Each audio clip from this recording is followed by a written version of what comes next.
Bonsoir à tous, merci d'être nombreux dans cette salle pour cette rencontre avec Tahar Benjelloun. Vous n'êtes pas tout à fait, nous ne sommes pas tout à fait seuls, puisqu'il y a quelques 300 personnes qui nous regardent aussi un petit peu partout dans le monde, depuis de nombreux pays, grâce aux petites caméras qui sont devant nous. Cette rencontre est organisée dans l'Alliance française de Paris avec le concours de la Fondation de l'Alliance française et le relais aussi des instituts français. S'inscrit dans cette série de rencontres où nous avons invité des écrivains qui avaient en partage la langue française, mais qui avaient aussi des itinéraires personnels de vie et des itinéraires géographiques qui croisaient de multiples pays. C'est le cas de Tahar Benjelloun. On va parler essentiellement de deux livre ce soir, un premier qui s'intitule La couleur des mots, dans lequel Tahar Benjelloun raconte avec beaucoup de simplicité et beaucoup de sincérité son rapport à la littérature, mais aussi à la musique, au cinéma, aux arts, et comment il n'a jamais cessé tout à fait de s'intéresser au dessin, par exemple, de pratiquer la peinture aujourd'hui, tout en poursuivant sa carrière littéraire. Et puis, bien sûr, le deuxième livre sera le roman qui vient de paraître, Les Amants de Casablanca. Le premier livre est publié aux éditions L'Iconoclaste, le second aux éditions Gallimard. Ma première question, Tahar, merci d'être venu jusqu'à nous. Vous et les arts, dans ce livre, très, très, très vite, vous nous parlez de l'enfance et vous nous parlez du dessin, des gribouillages, même vous employez ce terme que vous faisiez très, très tôt. D'une certaine façon, le dessin, les arts plastiques ont précédé la littérature. Oui, bonsoir. J'ai commencé à dessiner avant d'avoir appris à lire et à écrire, parce que je voulais raconter des histoires et j'aurais pu faire des BD. Mais à l'époque, je ne savais pas. Mais j'ai dessiné beaucoup. Et comme je raconte dans le livre, mon père, qui vendait des épices, avait des grandes feuilles blanches magnifiques. Alors ça m'attirait et je lui volais des grandes feuilles. J'ai gribouillé dedans. Et après, je me suis mis à faire des caricatures des gens de la famille, un par un. Alors c'était drôle et pas drôle, parce qu'il y en a qui avaient de l'humour et d'autres pas.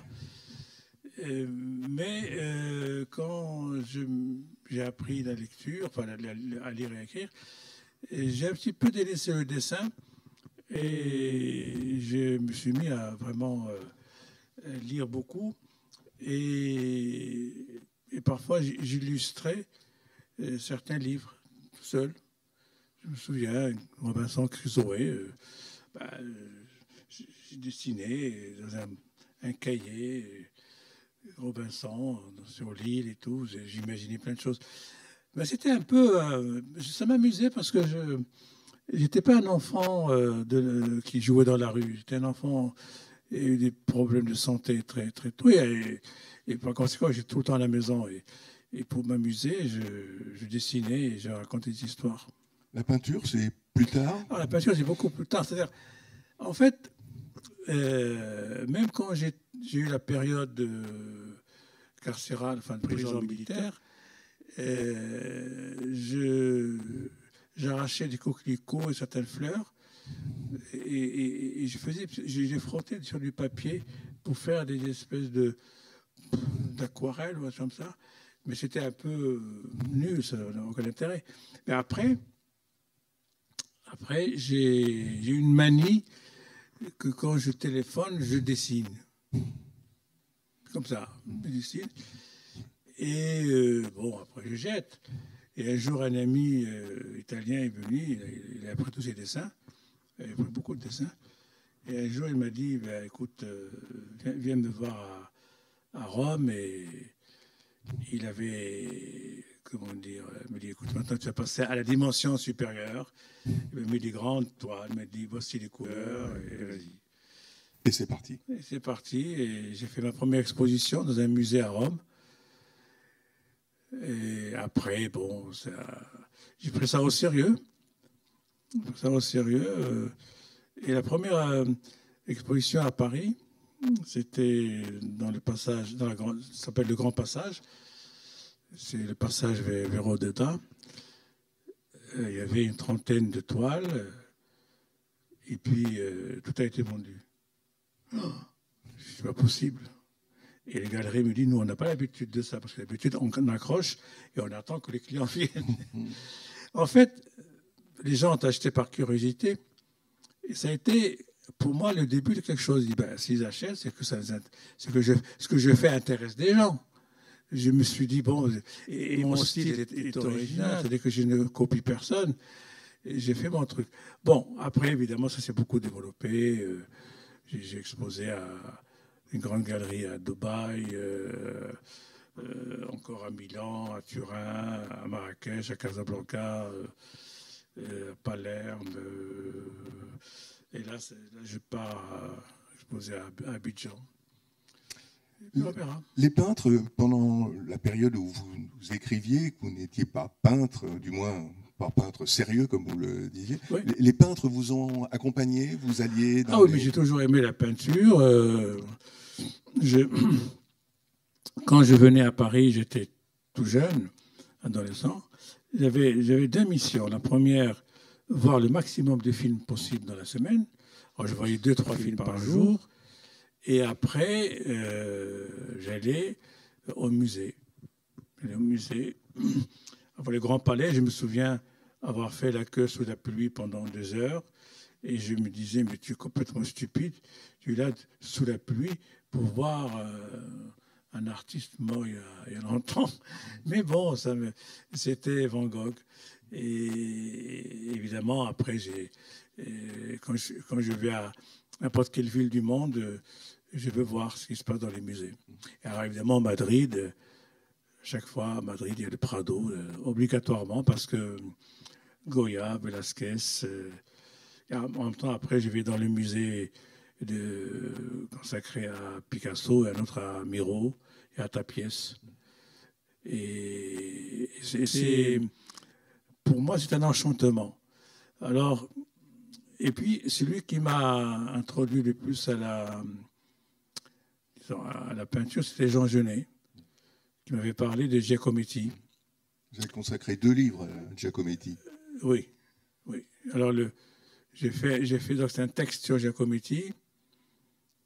Ensuite, alors, comme Delacroix est venu au Maroc en 1832, j'ai lu son immense biographie, son autobiographie, et il parle d'une façon un peu spéciale des Marocains et des Arabes en général. Et alors, je lui ai écrit une lettre. Là, j'ai écrit une lettre à Delacroix et une lettre à Matisse. Lui aussi est venu au Maroc. Il est venu en 1912. Alors, le pauvre, il a été envoyé par des amis. Il dit, il faut que tu ailles à Tanger, parce que Tanger, là-bas, la lumière est magnifique. Et alors, il arrive, il pleuvait des torrents pendant 3 semaines. Le vent, la pluie. Il était dans une petite chambre avec sa femme. Il regardait, à la fin, découragé. Et le jour où ils avaient décidé de repartir, parce que le soleil est arrivé, et là, ça a été extraordinaire. Et je crois que toute la peinture de Matisse après 1912, il est resté 2 mois, va changer complètement. Il y aura la période après en Polynésie, mais déjà en Polynésie, il va transporter avec lui la lumière marocaine.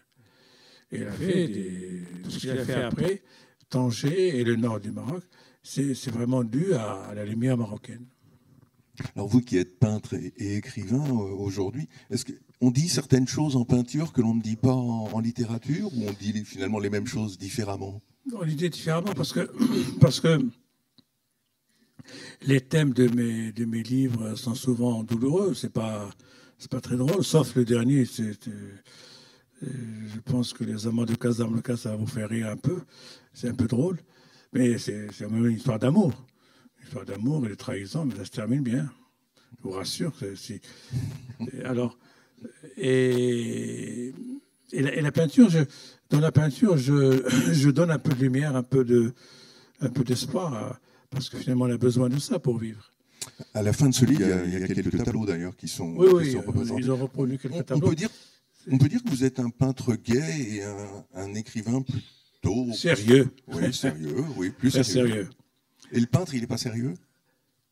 Je m'amuse beaucoup en peignant, mais maintenant je suis très sérieux. Là, évidemment, il faut faire attention à ce qu'on fait. Mais c'est quand même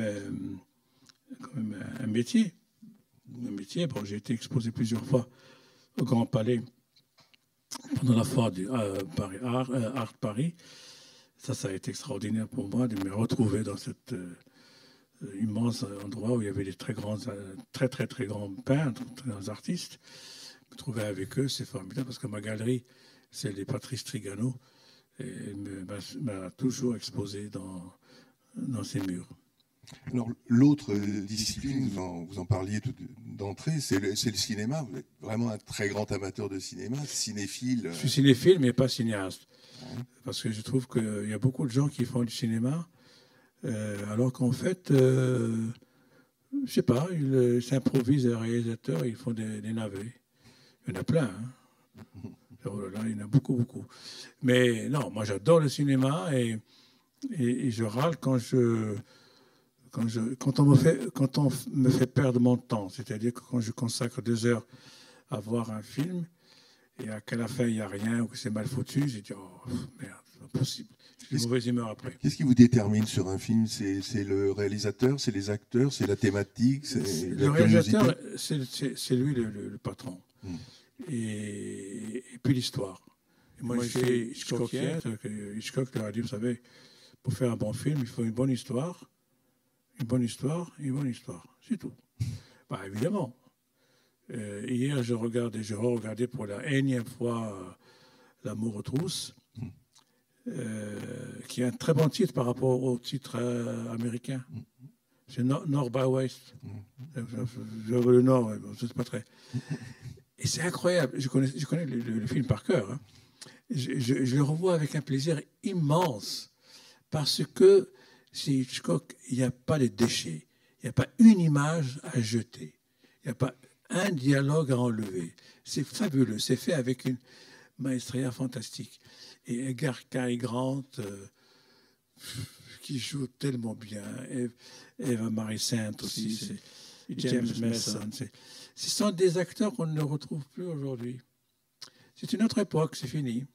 Et là, je donne raison pour une fois à Alain Delon, le cinéma est mort. Bon, mais il y a un autre cinéma maintenant. C'est surtout les séries maintenant, les feuilletons. On reprend les méthodes du 19e siècle. Vous dites que le cinéma a été pour vous un modèle presque plus que la littérature. Vous disiez, Oui, moi j'ai appris à raconter une histoire en regardant les grands films. Quand je regarde un film d'Hitchcock, je dis comment il va faire.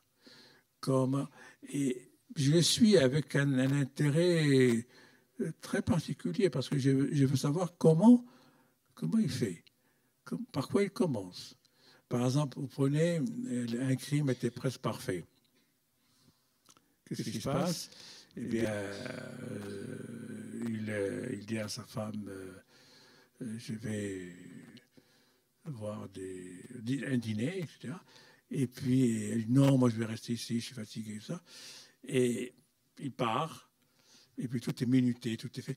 Mais il n'y a rien, enfin, tout est fait pour que le téléspectateur reste en attente de quelque chose. C'est formidable. Et bon, malheureusement, il n'y a pas beaucoup d'Hitchcock. Bon, il y a Fritz Lang, qui était un très, très grand, aussi bien la période allemande que la période américaine.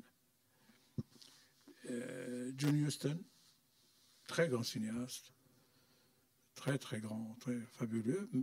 Parmi les contemporains, j'aime bien Martin Scorsese, Tony Mann, le fils de c'est Michael Mann, c'est le fils d'Anthony Mann. Et Anthony Mann a fait les meilleurs westerns que vous pouvez voir. Et Howard Hawks qui aussi. J'ai revu l'autre jour Rio Bravo, que je connais par cœur aussi. C'est fabuleux. Vous dites aussi que la musique, et en particulier les jazzmen, vous en... Le jazz, c'est important quand je peins. Parce que quand je peins, le principe du jazz, c'est quoi? Il y a un thème qui est exposé par l'orchestre, et qui dure 30 secondes, 1 minute. Et après, chacun prend la suite et il va improviser. Et c'est ça ce que j'aime. Alors, quand John Coltrane joue avec Art Blakey et The Bird de Charlie Parker, alors évidemment, ils sont tous les trois aussi. Il y a aussi la basse qui est par quelqu'un. Et puis, ils se lancent et ils ne savent pas eux-mêmes où ils vont.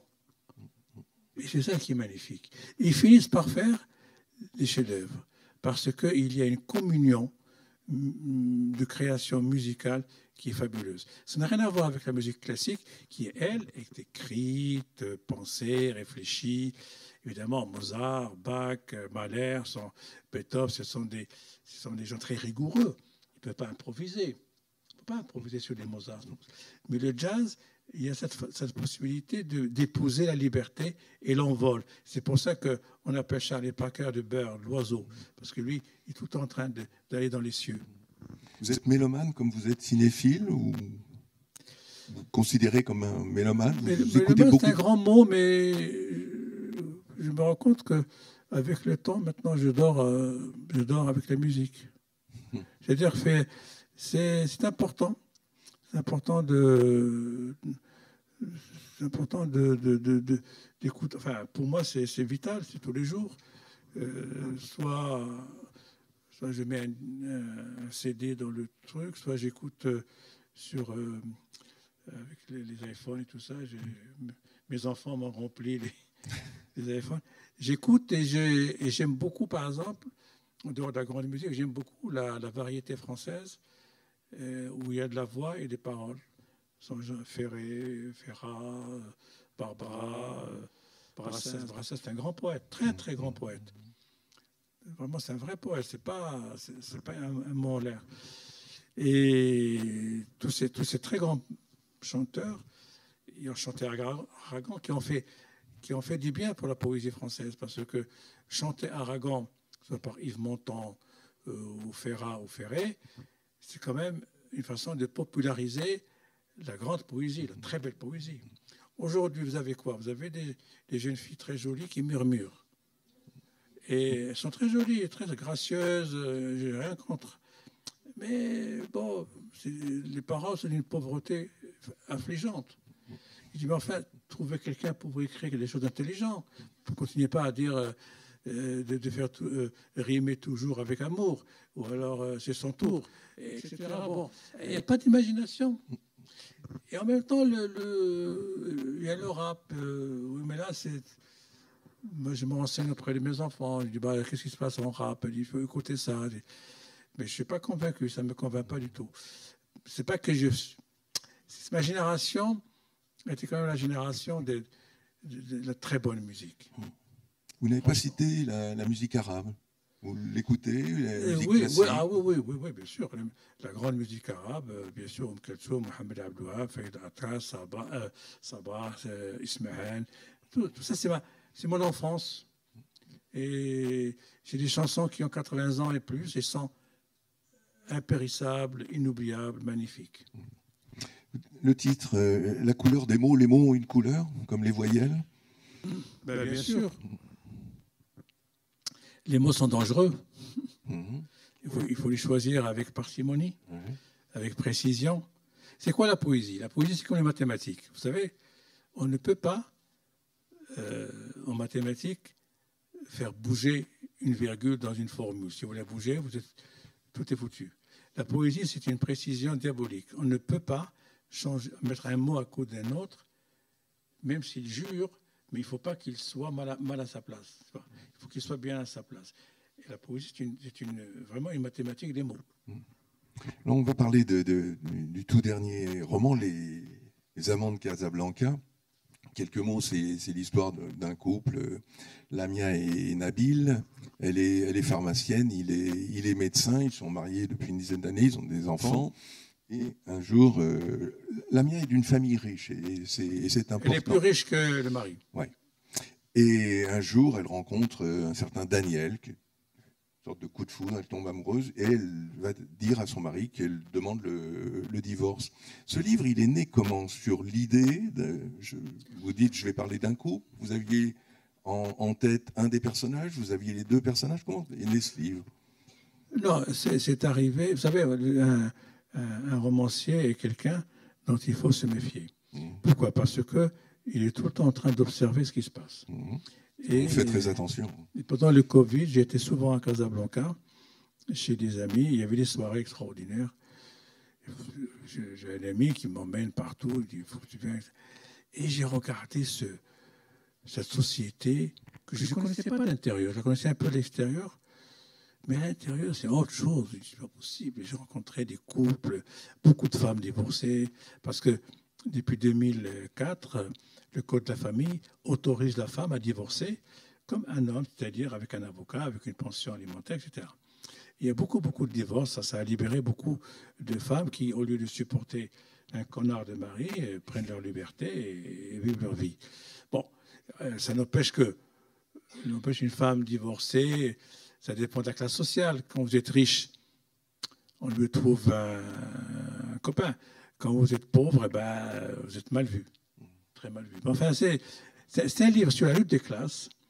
C'est un livre sur Casablanca, c'est un personnage important dans le livre, qui est une ville qui ressemble à rien d'autre. C'est-à-dire que c'est pas Tanger, c'est pas Fès, qui sont mes deux villes natales, si vous voulez. Mais Casa, c'est une ville très dynamique, énergique, où tout le monde travaille, tout le monde se bouscule. Il n'y a pas de civisme. Il y a beaucoup de bruit, beaucoup d'embouteillages, de circulation, beaucoup d'argent, beaucoup d'argent. C'est vraiment la ville du fric, du pognon et de l'arrogance, du mépris aussi. Et c'est vraiment la ville qui a tous les défauts et toutes les qualités. Parce qu'en fait, il a les défauts que je viens de citer, mais les qualités, c'est que vous ne pouvez pas rester les bras croisés. C'est une ville qui vous pousse à faire des choses, à agir, à réagir. En Algérie, on dit les Hittites, les jeunes chômeurs qui sont contre le mur. Non, à Casa, il n'y a pas de mur. Il n'y a pas de gens qui se mettent derrière, contre le mur, attendent que ça s'améliore, leur situation s'améliore. Non, c'est une ville, pour cela, elle a été construite par les Français. D'abord, elle a été bombardée en 1907. Ensuite, les Français sont arrivés. En 1912, il y a eu la signature du protectorat, et les Français ont voulu en faire une ville moderne, plus moderne qu'Alger ou Bordeaux ou Lyon. Et ils ont construit beaucoup. Alors, le hasard a fait que beaucoup de grands architectes de l'époque, c'était des architectes qui étaient très attachés à l'art déco. Et Casablanca est une des villes marocaines où il y a le plus de monuments art déco, dont certains malheureusement ont été démolis par des marchands de biens pour construire des immeubles plus rentables. Mais certains ont été préservés. Et c'est dans ce cadre-là que les bourgeois marocains qui étaient à Fès, ou alors les bourgeois de Sousse, sont arrivés à Casablanca pour faire des affaires et ils se sont enrichis énormément. Donc c'est une ville spéciale qui est impitoyable, mais il y a deux villes en elle, et deux visages. Il y a le jour et la nuit. Moi, la nuit, je ne connais pas. Mais il y a un film qui s'appelle Casa Negra qui est parfait pour raconter les trucs terribles la nuit. Mais ça, vous définissez ce que c'est qu'une grande ville la nuit. Et Papa Casa, c'est pire. Et ce qu'on m'a dit, moi, j'ai pas. Mais le jour, c'est autre chose. Le jour, c'est le travail, c'est la course, c'est la pollution, la saleté, le manque d'hygiène. Enfin, c'est une drôle de ville. C'est dans ce cadre-là qu'un couple va s'aimer sincèrement, faire des enfants avec plaisir, avec des habitudes. Tous les vendredis, manger le couscous et les parents, des uns et des autres, de l'une et de l'autre, hein, ça dépend. Et puis, ce fleuve tranquille n'est pas resté très tranquille longtemps. Qui est-elle, cette Nadia, si vous devez la présenter, cette femme qui a une forte personnalité? Alors, pour ceux qui connaissent le film de Ingmar Bergman, scène de vie conjugale. Le livre commence avec ça. Oui. Ils sortent du film. Ils viennent de voir. À un certain moment, enfin, c'est un couple heureux, très bien. Et puis à un certain moment, le mari qui travaille en dehors de Stockholm a une relation avec son assistante. Et un soir, il arrive et il avoue à sa femme j'ai une relation avec. J'ai oublié son nom. Et c'est le drame, c'est la catastrophe. Et il s'en va, il part. Il y a une scène terrible dans le film où elle essaie de le retenir physiquement, en s'accrochant à lui, en le tirant vers elle. Et lui, il la repousse, etc. C'est une scène terrible. Et moi, j'ai fait le contraire. C'est Lamia, la femme, qui part. Et elle dit une phrase absolument terrifiante. Elle sort de la salle de bain, les yeux tout rouges. Il m'a quitté et je te quitte. Tout est dit là-dedans. Et donc, c'est une femme puissante, ambitieuse, qui aime l'argent, beaucoup d'argent parce qu'elle a une pharmacie que son père a aidé à faire, à installer. Et elle va construire une usine pour les médicaments génériques, pour se faire de l'argent. Elle investit en Espagne. Enfin, c'est une femme qui a de l'ambition.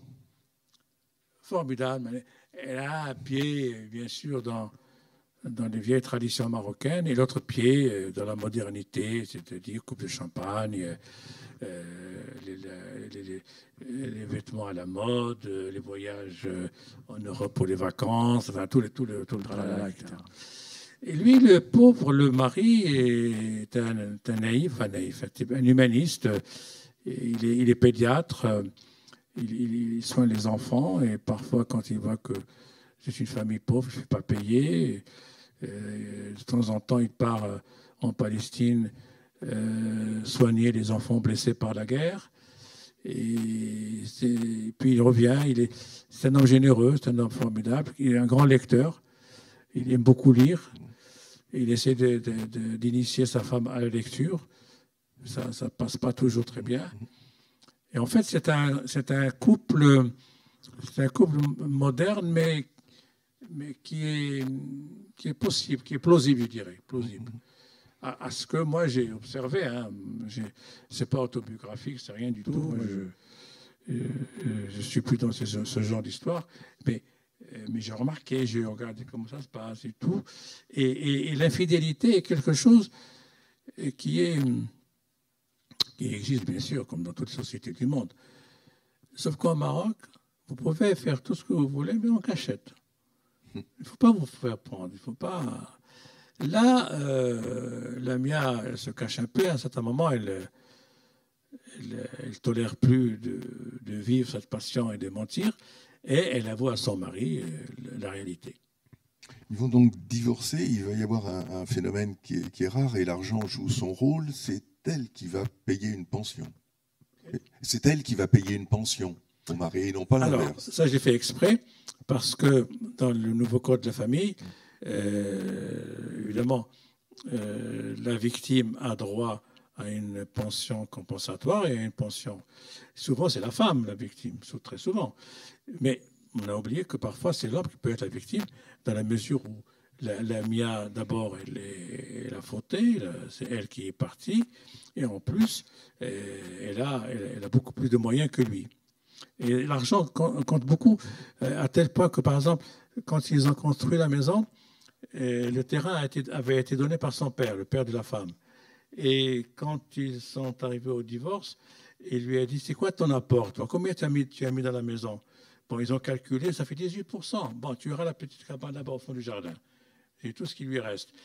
C'est des trucs un peu mesquins. Mais vous savez, la bourgeoisie riche, quand elle se met à compter les sous, elle sait ce que c'est que la mesquinerie. Et la vulgarité aussi. Quelque chose qui est très intéressant, évidemment, vous nous racontez cette histoire, mais vous nous la racontez avec des points de vue.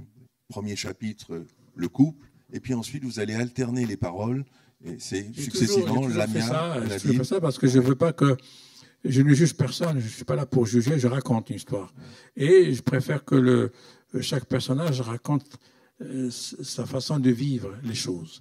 Et j'entre dans la peau du personnage, que ce soit la femme ou l'homme, et j'imagine, évidemment, j'aime beaucoup entrer dans la tête de chacun des deux personnages et imaginer comment ça se passe. Je crois que je me trompe rarement, parce que j'ai une capacité d'observation et de découverte et d'intuition. Dernièrement, je suis entré dans la tête de Macron et c'est effrayant ce que j'ai trouvé. Non, j'ai fait un papier là-dessus et j'ai eu très froid à l'intérieur.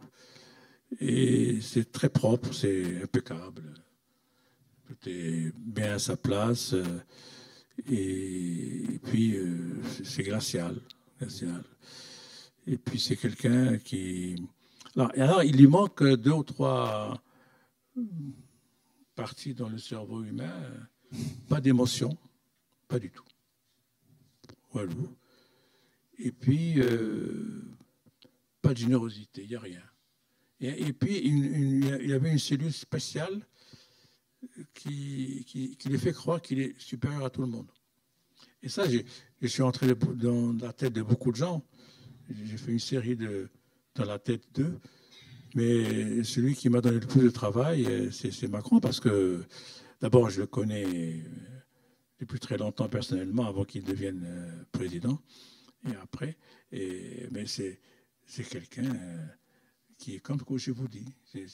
Enfin bon, je ferme la parenthèse parce que je vous dis que j'adore entrer dans la tête de mes personnages et que moi, mes personnages sont des êtres humains. Ils ont des faiblesses, ils sont ce qu'ils sont. Ils n'ont pas de prétention pour être des gens extraordinaires. Vous avez hésité à raconter d'abord Nabil et ensuite Lamia, et finalement vous avez choisi d'abord Lamia. Moi, vous savez, j'écris, j'ai pas de plan quand j'écris. Je me mets à ma table, je ne sais pas ce que je vais écrire. Ça vient comme ça, et quand ça vient, je le prends. C'est-à-dire que après, évidemment, quand je termine, il y a un travail immense que je fais de construction, comme un sculpteur qui enlève la poussière, qui enlève les trucs en trop. Et Jean Genet me disait toujours, il faut faire le propre dans ton livre. C'est-à-dire, il m'a dit, il y a trop d'adjectifs. Je dis, d'accord. Je commence à les enlever. Et puis il y avait Simenon. Simenon, c'était très drôle. Et quand il terminait il faisait 4 livres par an, 4-5 livres. Quand il terminait de taper à la machine son roman, il prend le paquet de feuilles, il fait comme ça. Et sa femme, un jour, dit, qu'est-ce que tu fais? Il dit, j'enlève les adjectifs inutiles. Alors, il faut. Vous savez, comme je suis, vous savez, à l'Académie Goncourt, donc je lis forcément beaucoup les romans de la rentrée chaque année.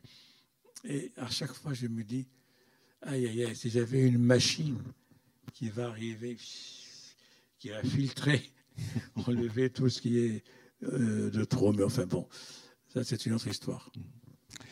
Dans ce livre, vous vous amusez aussi avec avec les clichés. Bon, le couple, l'amant, mais même dans le titre, Les Amants de Casablanca, qui a vous jouez avec le mot. Dans d'autres romans, vous avez trouvé une très belle formule poétique. Là, Les Amants de Là, c'est plus commercial, là. Je ne sais pas. C'est beaucoup plus commercial parce que, en fait, la vérité, pour vous dire la vérité, le livre devait s'appeler Une si belle histoire d'amour. C'est joli, hein? Mon éditeur m'a dit, mon petit ami, ça va pas, ça va pas, ça. C'est pas vendeur, ça. Non, enfin, je plaisante. Et je trouvais que Les Amants de Casablanca, c'est bien parce que, d'abord, ça rappelle ce film absolument stupide qui est Casablanca, que vous connaissez tous. Moi, je l'ai revu des centaines de fois. C'est quand même bizarre. Un frère Bogart, amoureux de Kate Bergman, Et puis il y a le mari d'Ingrid Bergman qui arrive et qui est un résistant français. Et il va l'aider pour partir en France avec sa femme. Il lui dit de prendre cet avion, va avec ton mari, il a besoin de toi, la France a besoin de lui, va avec lui. Mais c'est pas vrai, ça ne se passe pas comme ça. Et il est amoureux de cette femme.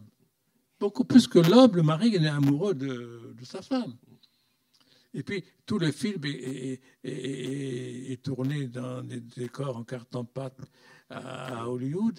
Et tous les figurants, c'était tous les immigrés syriens, égyptiens, c'est les figurants. Mais c'est incroyable. Il y a un livre sur le film Casablanca que j'ai lu. Il y a plein de détails. D'abord, les deux scénaristes, les frères Epstein, ils ne savaient pas comment terminer le film. Et d'abord, ils n'étaient même pas sûrs que Hollywood allait le produire.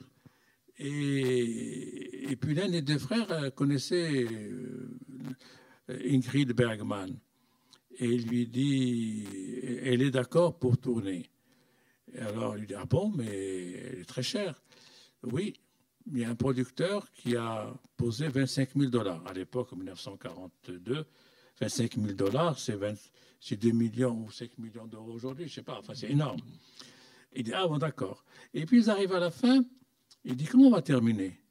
C'est là où ils vont à l'aéroport, il dit, va retrouver ton mari, etc. C'est pas la paresse des scénaristes. Vous avez mis dans ce livre des citations de films. Pratiquement, à chaque chapitre, il y a 1 ou 2 titres de films qui sont tous des films qui tournent autour du couple. Vous avez cité tout à l'heure le Bergman, mais il y a Les ailes du désir de Wenders, il y a La vie est belle de Capra, La femme du boulanger, Ascenseur pour l'échafaud. Vous citez à ce moment-là la musique, vous évoquez Miles Davis, Le Guépard, La femme d'à côté. Mais il y a aussi ce côté, je mets le cinéma et je fais des références. Parce que ça m'habite, parce que je suis tout le temps imprégné par les films que j'aime et les films que je revois tout le temps. Alors, je préfère revoir un vieux film que de voir un nouveau film la veille. Donc je préfère toujours, au moins j'ai l'assurance que je vais voir un bon film, même si je connais beaucoup de choses par cœur de films. Et l'autre jour, j'ai vu Jean-Jacques Hano, qui est aussi un grand cinéphile, qui est un grand cinéaste aussi. Il m'a dit la même chose. Il m'a dit, moi maintenant, avec ma femme, nous ne regardons que des vieux films. C'est ce qui nous intéresse, parce qu'aujourd'hui, ce n'est pas possible. Avec la littérature, vous faites la même chose. Avec le Goncourt, vous êtes obligé de lire des choses. Obligé, comme vous dites, obligé de lire. On lit beaucoup. On lit, on est obligé de lire, on fait des notes de lecture qu'on s'échange entre nous pendant tout l'été. Et parce que l'enjeu est énorme, parce que le Goncourt, c'est quand même le prix le plus prestigieux, peut-être au monde, parce que il y a le Nobel, bien sûr, mais le Goncourt, c'est quelque chose qui est très spécial, typiquement française, mais qui est regardé avec beaucoup de respect dans le monde entier. La preuve, c'est qu'un Goncourt est automatiquement traduit dans une quarantaine de pays. Mais c'est du travail que nous faisons bénévolement. Je le répète tout le temps parce que les gens pensent qu'on n'est pas payé, on travaille pour le bonheur des autres. Et en plus, on fait un heureux et beaucoup de malheureux. Bon, un ou une, chaque année, c'est comme ça. Dans les livres que vous lisez, en dehors des lectures obligées par le Goncourt, vous vous intéressez à ce qui se passe dans les littératures du Maghreb, du Maroc en particulier? Vous lisez les jeunes? Mais je suis ça en tant que possible. Mais j'avoue, quand j'ai le temps, pour dire la vérité, je lis Montaigne et Cervantes. Comme pour le cinéma. Oui, parce qu'on n'a jamais fini de lire Montaigne et Cervantes, parce que c'est infini, c'est magnifique. Et puis Spinoza pour le soir, comme un peu un café du soir. Et bon, Spinoza, pourquoi? Parce que ça empêche de dormir, le café. Philosophique, j'aime beaucoup la philosophie. Et le gai savoir de Nietzsche aussi. Et Louis Aragon, les yeux d'Elsa, toujours à ma table, là, toujours. Parce qu'Aragon, c'est un très grand poète. C'était pas un type très sympathique. Mais J'ai rencontré, je sais de quoi je parle. Mais très grand poète, vraiment un bon poète. Et il a une écriture magnifique. Il a emprunté énormément à la poésie arabe andalouse. Il le dit. Et dans Les Yeux des Arbres, vous voyez, il y a beaucoup de références à l'Andalousie arabe, etc. Donc c'est des poètes que j'aime beaucoup. Alors la poésie, pour moi, est fondamentale parce que c'est ce qui va sauver le monde. Hein. C'est la poésie, c'est la musique, c'est l'art qui va sauver le monde. C'est pas tout ce qu'on nous raconte aujourd'hui. Mais malheureusement, j'ai l'impression que la poésie n'est pas toujours assez lue. Mais ça dépend aussi de l'éducation de l'école. Moi, j'ai appris la poésie dans les écoles. J'ai appris par cœur. Hein. Lamartine, Prévert. Ça, je me souviens très bien. On récitait. Aujourd'hui, je ne sais pas ce qu'ils font. La poésie, elle vous a aussi toujours accompagné en tant qu'écrivain. Vous avez toujours écrit de la poésie, vous continuez d'en écrire. Oui, bien sûr. Sauf que je ne me considère pas poète, parce que je considère qu'un poète, disait Roland Barthes, c'est comme la sainteté. Quelqu'un ne peut pas s'ériger en saint. Je dis, moi, je suis un saint. Et moi, je suis un poète. Non, la poésie, c'est le lecteur qui décide si vous êtes poète ou pas. Mais c'est important, bien sûr. Moi, je m'approche de la poésie. Je ne peux pas dire que je suis poète. Un jour, je me souviens, dans un colloque, je ne sais plus où, il y a quelqu'un qui m'a donné sa carte. Il y avait son nom et tout, directeur d'une société Renault, je ne sais pas où, et puis poète. Il dit, mon ami, je suis désolé, hein, tu as publié de la poésie? Ah oui, il avait plein un compte d'auteur en plus. C'est-à-dire que personne ne voulait le publier. Ben, tu es plutôt directeur de Renault à Abidjan, un truc comme ça. Oui. Voilà. Comment vous lisez la poésie? Vous disiez que vous aviez Aragon sur votre table de chevet, mais c'est un poète, c'est un poème, c'est une œuvre, je lis n'importe où. Hein. Je commence ou je prends un poème et je le termine. C'est comme bon, c'est comme si vous prenez le thé et puis vous l'accompagnez d'un petit gâteau sympathique. D'une madeleine, donc, alors. Non, mais c'est bien parce que la poésie, c'est quand même... franchement, alors celui qui m'intimide totalement, c'est Rimbaud. Alors là, je relis et je lis et je relis.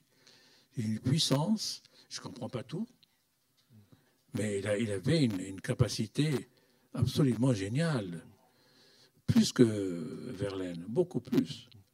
Et puis, ce mec, comme ça, il s'arrête, il fait des conneries, il va vendre des armes, il chope la gangrène, on le coupe, enfin, ouais. Et il meurt très jeune à Marseille. C'est une drôle d'histoire. Mais il a été poète très peu de temps. C'est comme un éclair, comme ça, puis après c'est fini. Il a passé à autre chose. La langue de ce livre, de ce roman, là, Les Amants de Casablanca, il y a des passages qui sont plutôt crus, plutôt explicites. Vous ne passez pas par la métaphore poétique. Là, ou... Ben, écoutez, déjà au Maroc, les gens se cachent pour faire l'amour. Enfin, je ne parle pas des... Parce qu'il y a un article de loi qui interdit d'avoir des relations sexuelles hors mariage. Ils sont complètement stupides parce que vous imaginez que la société marocaine va faire exception de toutes les sociétés de la planète. Elle ne va pas faire l'amour avant le mariage. C'est pas faux, c'est complètement stupide. Donc, quand ils font l'amour, ils font l'amour. Donc, et il en est la même chose pour l'homosexualité. L'homosexualité existe au Maroc. Elle existe exactement dans la même proportion que de toutes les sociétés du monde. Il faut l'accepter et surtout ne pas la juger, ne pas porter de jugement négatif sur elle. Jean Genet, encore, je cite pour la troisième ou quatrième fois, il disait, je suis homosexuel comme j'ai les yeux bleus. Ben, tout est dit là-dedans. Il est né comme ça, point, c'est tout. On ne va pas créer des lois pour comme en Iran, on pend les gens parce qu'ils sont homosexuels. En Afghanistan, c'est encore pire. Mais c'est stupide. Il faut accepter cette réalité qui est une réalité normale. Ce n'est pas anormal, c'est normal qu'il y ait des homosexuels dans chaque société. Je voudrais qu'on dise un mot de ce recueil de nouvelles qui s'intitule « Le plus beau pays du monde ». Au plus beau pays du monde, oui. Oui. Il s'agit du Maroc et vous avez choisi la nouvelle. Un mot sur la nouvelle. C'est un art particulier. En France, on le prise peu. Il a mauvaise réputation, c'est curieux. Hein, et pourtant, les grands écrivains américains sont des nouvellistes, la plupart. Et puis, la nouvelle est moi j'aime beaucoup parce qu'on n'est pas obligé d'aller jusqu'au bout de 300 pages ou 400 pages. Et puis, il y a la chute. C'est important, la chute. Et moi, j'écris les nouvelles parce que j'ai une chute. Sinon, je ne l'écris pas. Et en plus, je n'écris pas des nouvelles comme ça. C'est que j'ai choisi un thème. Bon, au plus beau pays du monde, c'est le Maroc, vu par moi. Évidemment, c'est un Maroc très critiqué. Hein. C'est pas du tout... Le titre est ironique. Oui, bien sûr. Mais heureusement qu'il y a de l'ironie et de l'humour. Sinon, on est triste. Vous êtes sévère avec le Maroc, là. Vous dénoncez... Il faut être sévère avec les pays qu'on aime. Moi, c'est ma patrie, c'est mon pays, je l'adore, je l'aime. Je ne peux pas me passer du Maroc. D'ailleurs, pendant le Covid, j'ai failli devenir fou parce qu'on ne pouvait plus voyager. Je me manquais comme un drogué qui manque quelque chose. C'était incroyable. Et pourtant, quand j'arrive au Maroc, je rage, je peste, je gueule, je ne suis pas content, je me dispute avec les gens. Et pourtant, c'est mon pays, je l'adore et je l'aime. Un pays à deux visages, double langage et où l'hypocrisie règne en maître. Ben, c'est la vérité, là. La vérité, parce que il n'y a que les romanciers pour dire la vérité, finalement. Ce n'est pas les sociologues, ce n'est pas les journalistes, ce n'est pas les hommes politiques, encore moins. Mais les romanciers sont là pour dire ces choses-là. Et je pense que nous avons la chance au Maroc de publier librement tout ce qu'on veut publier. Et c'est accepté, et c'est lu, et c'est critiqué, et je trouve que c'est tant mieux. Une des choses que vous reprochez au Maroc, c'est de ne pas être assez soucieux de l'art d'une façon générale, des monuments, vous en parliez pour Casablanca, vous êtes très triste par exemple avec le théâtre Cervantes, qu'il n'y a pas une place suffisante faite à l'art. Ben, d'abord, ce n'est que dernièrement que les musées ont été érigés grâce au roi qui a voulu doter le pays de grands musées. Et on n'avait rien avant. Il n'y a pas de théâtre.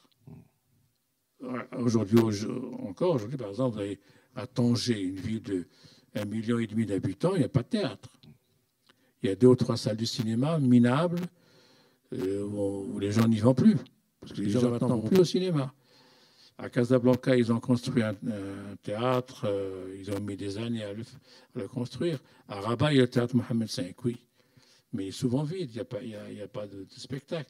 Maintenant, les choses commencent un petit peu à changer grâce à la musique, parce que les Marocains, c'est des bons musiciens, c'est des bons chanteurs, des bons musiciens.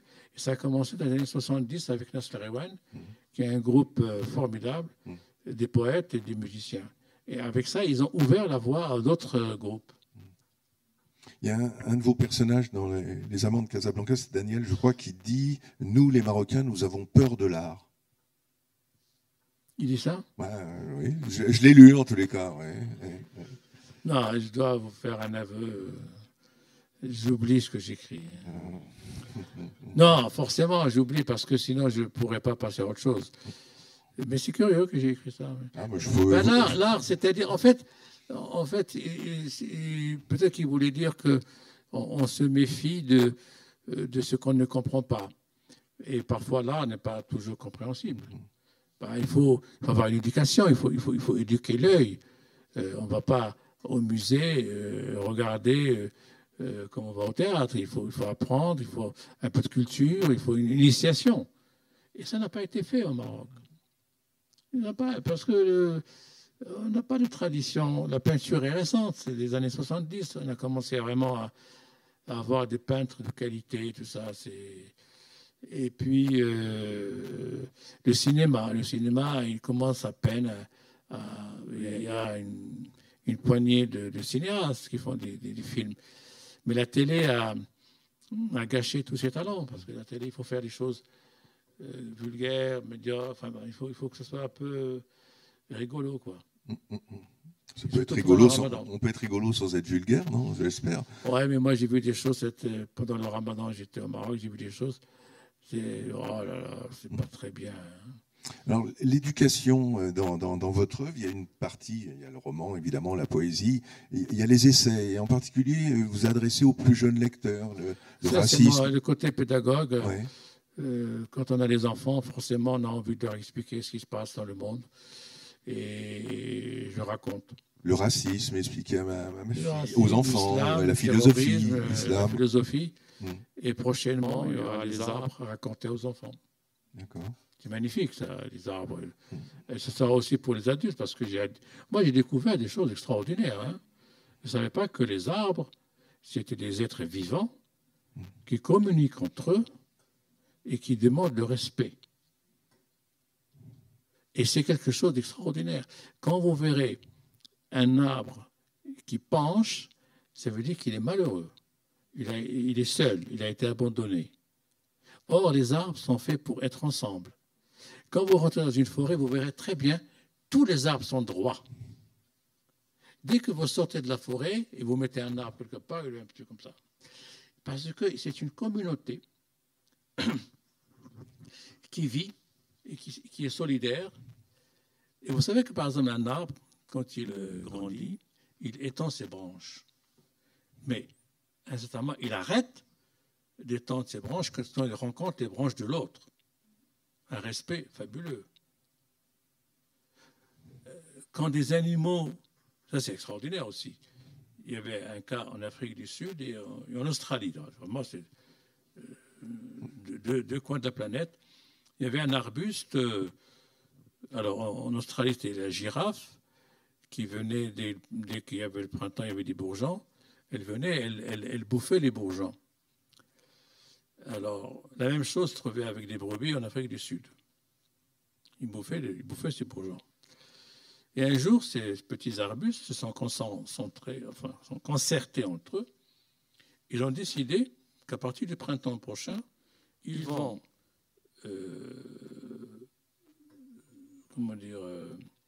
produire un liquide très amer qui fait que la brebis ou la girafe qui va le manger ne va plus revenir. Et c'était fini. Aussi bien en Australie qu'en Afrique du Sud. Et les arbustes sont tranquilles. C'est l'intelligence, ça, quand même. La force de... Tout à l'heure, vous en avez dit un mot, mais j'aimerais que vous développiez un petit peu. La force, ou peut-être la supériorité, certains le disent, du roman par rapport à l'essai. Le roman est plus pédagogue ou pas? Le roman, en principe, la grande majorité des gens s'identifient à un personnage. Ils vivent avec lui. Dans l'essai, vous êtes professeur. Vous racontez, vous donnez des chiffres, des courbes, vous faites une démonstration. Bon, en économie, je comprends, mais moi, j'ai envie, au lieu de lire un livre de psychologie ou de sociologie, je préfère lire un bon roman. C'est la même chose.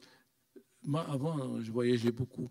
Quand j'allais en Amérique latine, je lisais les romanciers latino-américains et je savais beaucoup de choses sur la société dans laquelle j'arrivais, que ce soit au Mexique, au Brésil, en Argentine. J'arrivais et je savais dans quel pays j'étais grâce à ces romanciers et ces poètes. C'est ça. Vous pouvez aussi lire le guide, mais le guide va vous montrer comment aller au restaurant le moins cher, c'est tout.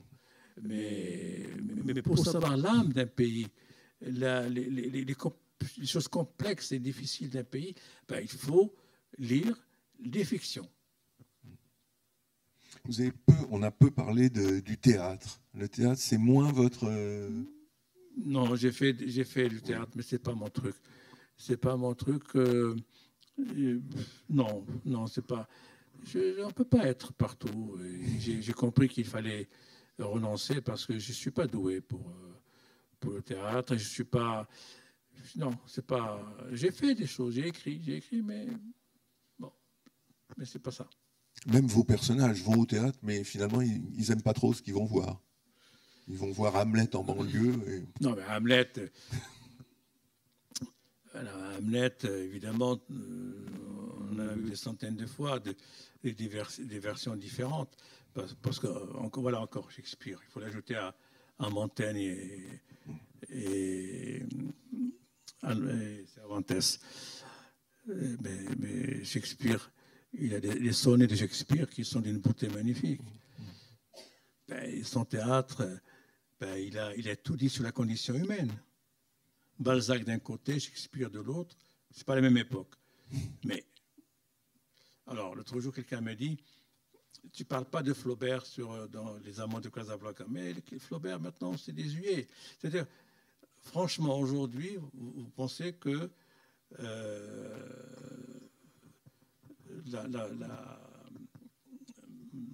Madame Bovary. Madame Bovary. Il n'existe plus les Madame Bovary aujourd'hui, ni en province, ni à Paris, nulle part. C'était une époque bien dessinée. Il y avait le pharmacien, évidemment, il y avait l'époque, le mari. Non, c'est fini tout ça. Aujourd'hui, il y a une telle liberté des mœurs. Et puis, il y a une volonté, surtout des femmes, de prendre leur corps en main, de faire de leur corps ce qu'elles veulent faire. Ce n'est plus la société qui leur dicte ce qu'il faut faire. Ça, c'est extraordinaire. Et depuis quelques années, le mouvement MeToo a joué un rôle très important dans l'évolution des choses et des mœurs. Mais malheureusement,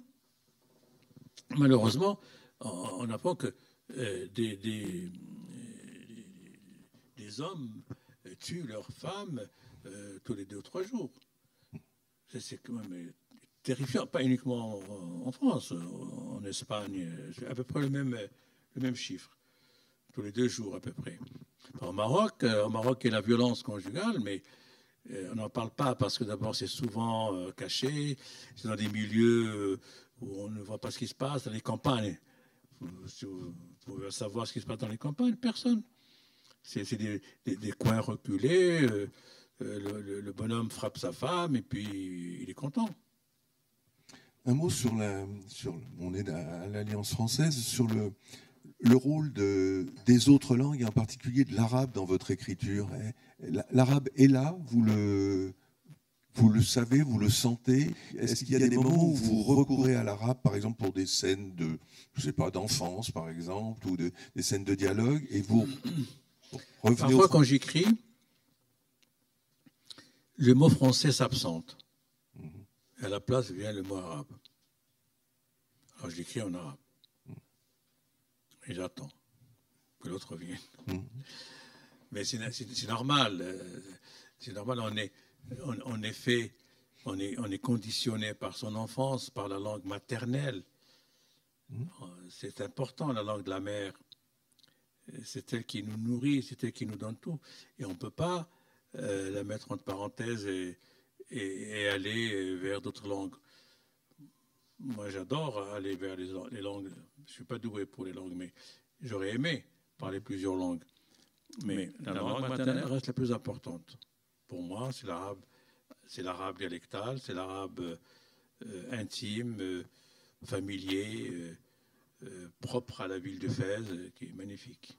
Dans le rythme de l'écriture, par exemple, et dans le rythme en particulier de la poésie, l'arabe joue un rôle singulier. La poésie arabe, c'est une des belles poésies du monde, parce qu'il y a un rythme, il y a un chant, c'est une langue très très riche, très difficile à apprendre, très riche. Par exemple, on dit la langue de Shakespeare, la langue de Molière. En arabe, on a essayé de dire c'est la langue de Jahel ou la langue de Ghazali, ils sont des philosophes. Mais c'est pas ça. On ne peut pas dire aujourd'hui c'est la langue de tel, parce que c'est une langue tellement énorme, riche, puissante, ancrée dans le sacré, parce qu'il y a le Coran. Le Coran est d'une beauté magnifique. Il il faut l'écouter parfois. En arabe, c'est sublime. Je parle de l'esthétique, là, je ne parle pas de la religion. Et il y a des... bon, ce sont des mots, des fabrications de phrases, des images, et c'est puissant. D'ailleurs, tous les textes religieux sont des textes puissants. Parce que ça, il y a quelque chose de formidable. Parce qu'il fallait, à l'époque, il fallait convaincre. Il fallait convaincre, et à une échelle planétaire et pour toujours. Donc, les phrases étaient bien pesées, bien pensées, bien écrites. Complexe aussi. Complexe, bien sûr. Bien sûr. Très, très souvent, voire absent. Bien sûr, bien sûr, bien sûr. On n'arrête pas un verset, ça tombe, ça a un sens. Alors évidemment, il y a des versets de circonstances, il y a des versets éternels, là, dans cette chose. Mais quand il y a une lecture, il y a une poésie fabuleuse, magnifique, qui touche beaucoup, qui est très émouvante. Je voudrais qu'on dise un mot sur la place singulière que vous... Ouais, merci. Que vous occupez dans la littérature française. Et qu'on dise un mot sur ce qui a été pour vous le Goncourt en 1987. Comment vous l'avez vécu rétrospectivement? Ça a été un poids? Ça a été... Non, c'était très bien. J'étais très content. J'étais très content, mais j'avais peur d'être bloqué comme certains écrivains l'ont été. Alors je me suis mis à écrire tout en faisant la tournée mondiale avec le Goncourt. J'écrivais un roman. Et ça a été pour moi évidemment extraordinaire. C'était une reconnaissance fabuleuse. Et en même temps, ça a ouvert l'Académie Goncourt, s'est ouverte à la francophonie, oui. C'est-à-dire aux écrivains venus d'ailleurs. Après moi, il y a eu Makin, il y a eu André Malouf, Marine Ndiaye, Leila Slimani, etc. Et Mohamed Mbougar Sarr. Mohamed Mbougar, oui, bien sûr, bien sûr. Mohamed Sarr, c'est magnifique, c'est un très grand écrivain. Voilà. Un mot justement sur les responsabilités qui ont été sur vos épaules à ce moment-là, parce que Mohamed Mbougar Sarr le dit, ça. C'est pas un Goncourt comme les autres. Vous représentiez non seulement effectivement la langue française, mais vous représentiez le monde arabe, vous représentiez le Maroc, vous représentiez le Maghreb. C'était lourd à porter, non? Oui, mais de toute façon, on représente, mais en même temps, il faut rester modeste et ne pas avoir la grosse tête, rester humble avec les gens et aller vers eux et les écouter. De toute façon, mon public, il est respectable, donc je le respecte. Et ma hantise, c'est de rester, d'être à la hauteur à chaque fois, de ne pas le décevoir. Et quand je le rencontre parfois dans des salons du livre ou dans des signatures, je suis très, très, très ému parce que je vois qu'il y a plusieurs générations. Vraiment générations de... J'ai à voir comme Johnny Hallyday, j'ai plusieurs générations qui m'admirent. C'est fabuleux. Mais c'est ça parce que je travaille énormément. Je fais que ça, je fais pas autre chose. Je joue pas au poker, je joue pas au foot, je sais pas. Vous allez au cinéma? Hein. Je vais au cinéma, oui. Mais ça, le cinéma, c'est du travail aussi, parce que j'apprends. J'apprends des choses. C'était le Goncourt et puis votre notoriété, ça a été aussi l'occasion de dire des choses, de faire passer des choses. Moi, j'ai toujours dit des choses, parce que, vous savez, si vous prenez le Goncourt, la Nuit Sacrée, il y a déjà des pages très, très critiques sur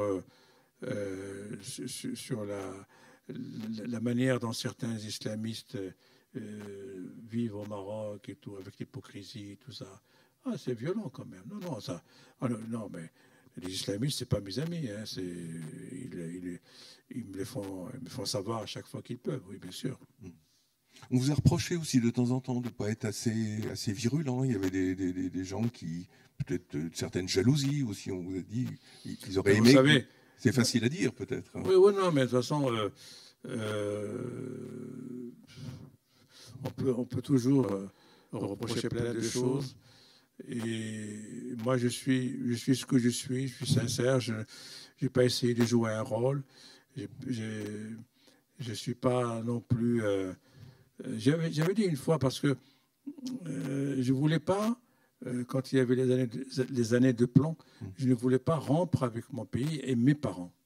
Parce que je ne pouvais pas imaginer de ne pas vivre avec mes parents, de les voir 2 ou 3 fois par an à l'époque, parce que j'allais.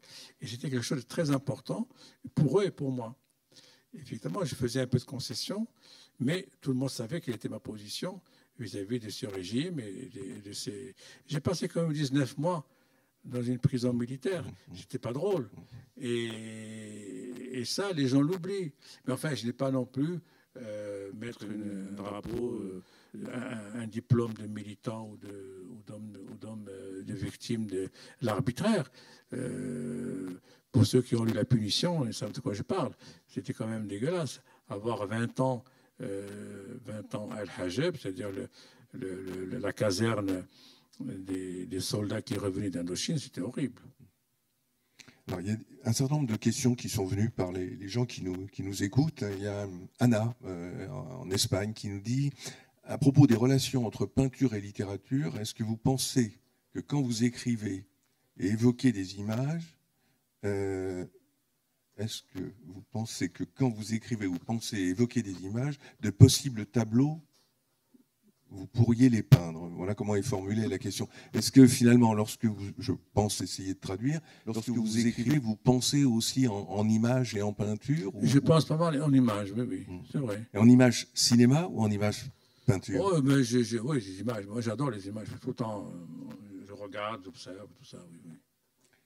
Éric, il est aux États-Unis. Ne pensez-vous pas que l'attente, qu'elle soit chez Hitchcock ou en littérature, est ce qui tient le lecteur en haleine, et que tout l'art du conteur est de distiller cette attente? Mais bien sûr, oui. Mais ça, je l'ai appris en lisant Les Mille et une nuits, bien sûr.